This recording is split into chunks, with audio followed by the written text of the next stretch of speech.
Rigby is a Cedar City native. He was born on a farm, and in his youth he milked cows every morning and evening and ran a horse-drawn plow.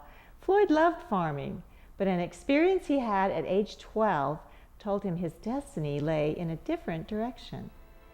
That day, Floyd was given a ticket to a performance of the Utah Symphony. As I sat there and all of these emotions began to purge out of my soul, I felt tears come to my eyes. I wasn't quite sure why. The music just seemed to reach inside me and turn my heart inside out. It really changed my life and made me appreciate music in a way I just never felt possible before. After growing up and earning a college degree in business, Floyd took his young family to California to do postgraduate work in his preferred vocation, music. We went down there as poor little Utah farmers, and the door just seemed to open. Everybody had things to offer us that blessed us, such as Carl Zatowski, the chairman of the music department, asked me if I wanted to teach, and so I immediately began teaching, and I was given a position to manage the concert hall, and a month or two later the chair of the piano department said, well, would you like to live in our home on Surfview Drive while we go to Europe for a couple of years? Oh, wow. And then the Unity Church called, and the Catholic Church, and I became their featured soloist every single Sunday. And so that was a paid position? That was a paid position, yeah. It was quite unusual to actually get paid to do what you love to do. Floyd is now the director of the famed Heritage Choir in St. George. He travels over 500 miles each week to rehearse with them. Okay, great to see you. Stand up if you will.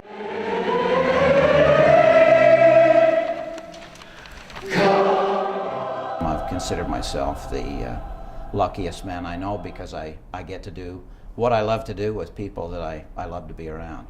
I'm blessed to have a wonderful accompanist in Dr. Allred of world-renowned capability.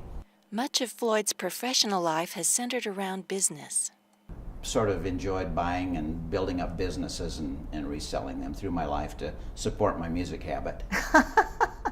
So how did the Heritage Choir get started? Dixie Levitt, the director of the Temple Visitor Center here in St. George, asked if I'd come down and meet with him, and I said, when? And he said, right now. And when I got down, there was a whole office full of people, and they had a group that performed at the dedication, and he asked if I was willing to take that group of people and build upon that and develop a choir. The choir was an immediate sensation. Their first Christmas program had an overflow crowd of 1,000 people, so they did the concert twice. Since then, the choir has toured the world from Europe to Asia, even doing a stand-alone performance in Carnegie Hall. Why have you focused a lot on taking the choir on all these tours?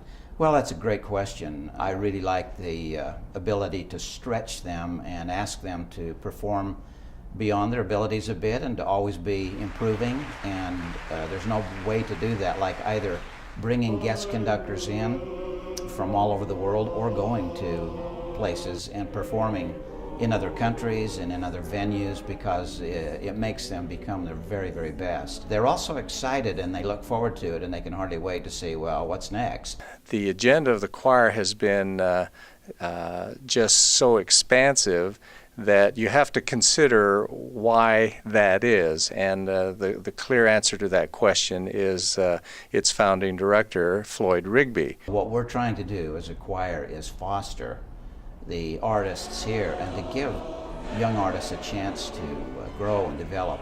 Floyd Rigby is certainly one of the most inspiring conductors I have ever known. With his continuing leadership, we expect to conquer more parts of the world and spread the reputation of St. George and our choir abroad.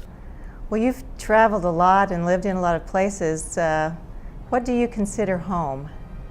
My home is wherever Claire is. Floyd came up with the idea for the successful scholarship program Dixie's Got Talent, which the choir board recently produced. And we know someone else who has talent and heart, Floyd Rigby. For Sun News, I'm Barbara Hanks.